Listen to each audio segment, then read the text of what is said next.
The Business Review brings you top financial news developments, influencing financial markets, international currencies, commodities, global commerce, tourism, and other economic events from around the globe.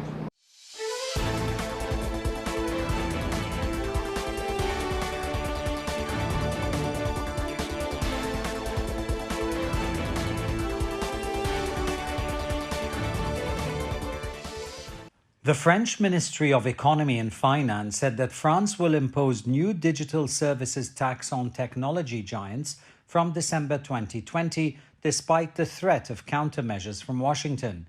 The tax aims at companies with annual operating revenue of more than 750 million euros in global digital business and companies with annual revenues in France of over 25 million euros. According to the new regulation, dozens of firms will be subject to this 3% digital service tax, with US tech giants Google, Amazon, Facebook, and Apple to be targeted in particular.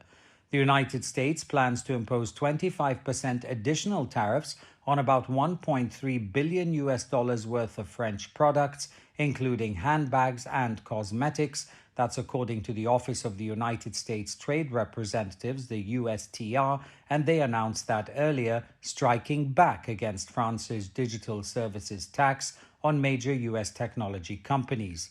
The US President Donald Trump previously raised the tax for imported wine from France by 25%. In 2019, France's neighbor Italy passed a bill to levy taxes on tech giants and started to impose a 3% digital tax on companies with annual global operating revenue of more than 750 million euros from January this year. Hundreds of enterprises were showcasing the latest in smart manufacturing equipment at the Zhejiang Yili International Intelligent Manufacturing Equipment Expo in East China. The three-day event attracted more than 450 firms from China, Germany, Japan, Singapore, Italy, and elsewhere. One display featured a pair of smart glasses that enable the wearer to communicate what they see to colleagues in other locations for further analysis. One of the most popular zones of the exhibition is the digital economy and factory intellectualization area, which features a series of application cases and solutions using cutting-edge internet platform products. In the intelligent warehousing and logistic area, staff demonstrated a newly developed 5G mobile robot, relying on the low latency and large transmission of the 5G network. Operators can control the robot remotely from a driving simulator. Ba Peng, software engineer of Danbahe Robot Company, said that the 5G-based mobile robot can be applied in some dangerous scenarios, like in anti-explosive operations or in the medical industry, to reduce personal danger and to keep themselves safe. The National Bureau of Statistics, the NBS, data showed that profits earned by China's major industrial companies in the January to October period rose 0.7% year-on-year to 5.012 trillion yuan. The data reversed the 2.4% decline in January to September, marking the first cumulative profit growth of companies following the pandemic. About 36 of 41 major industries have designated size have accelerated their profit in the January to October compared to January to September, and 25 of them achieved year-on-year growth. Among all, the manufacturing sector registered the largest contribution to industrial growth. It went up 9.6% year-on-year in the first 10 months of 2020. The pace is 0.8% slower than it was in the first 9 months. Automobile and consumer product manufacturing have obtained recovery from the COVID-19 impact and are seeing stable growth because of growing downstream demand, which has created a more integrated industrial chain. According to NBS, the implementation of fiscal policies and financial support to help enterprises has boosted the economy and injected vitality into various market entities. The NBS added that in the next step, it's still necessary to stimulate the vitality and consumption potential of market players and to promote the development of industrial enterprises' production and operation. Chinese President Xi Jinping called for cultivating a closer community with a shared future for China and the Association of Southeast Asian Nations, or the ASEAN. Xi delivered a speech via video link at the opening ceremony of the 17th China-ASEAN Expo and China-ASEAN Business and Investment Summit held in Nanning, capital city of South China, Guangxi Zhuang Autonomous Region.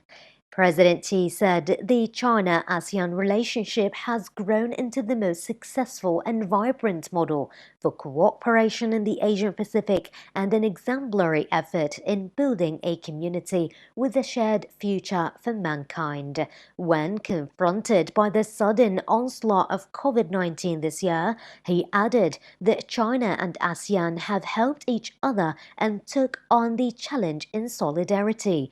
He said, "The world is undergoing momentous changes unseen in a century, and never before have the destinies of people in different countries been so closely connected."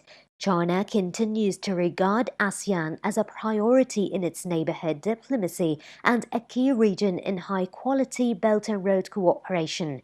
He said, adding that China will work with ASEAN to advance all-round cooperation, help maintain the good momentum for development and prosperity in the region, and cultivate a closer China-ASEAN community with a shared future. President Xi said China will embark on a new journey next year toward fully building a modern socialist country, and China will stay as committed as ever to further opening up, adding that China-ASEAN cooperation will enjoy still greater prospects.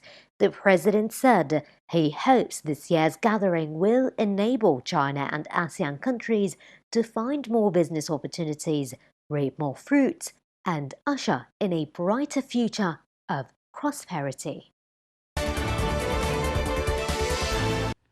Several thousand people working in the restaurant and entertainment sector protested at Marseille's Old Port on November the 26th in France, demanding that they be allowed to reopen as France eases lockdown measures. Some protesters set off flares and smoke bombs as they marched to the office of the Préfecture, the most senior representative of central government, to convey their views. Restaurant owner Jean Avalero said that he was struggling to understand why in the next few weeks the shops and theaters near him will be allowed to reopen after the lockdown, but he has to stay shut. France started a phased easing of its lockdown imposed to curb a second wave of COVID-19 pandemic.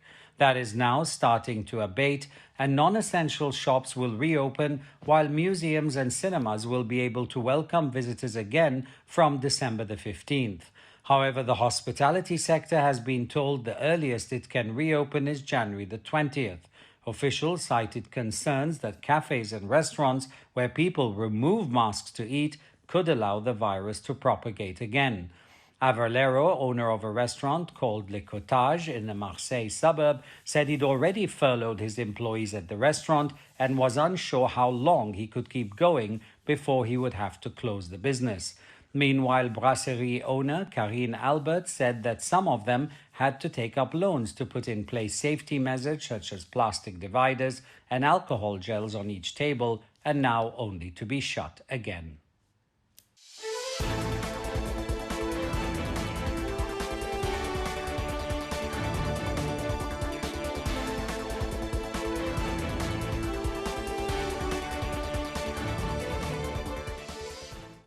This brings us to the end of this episode of the Business Review.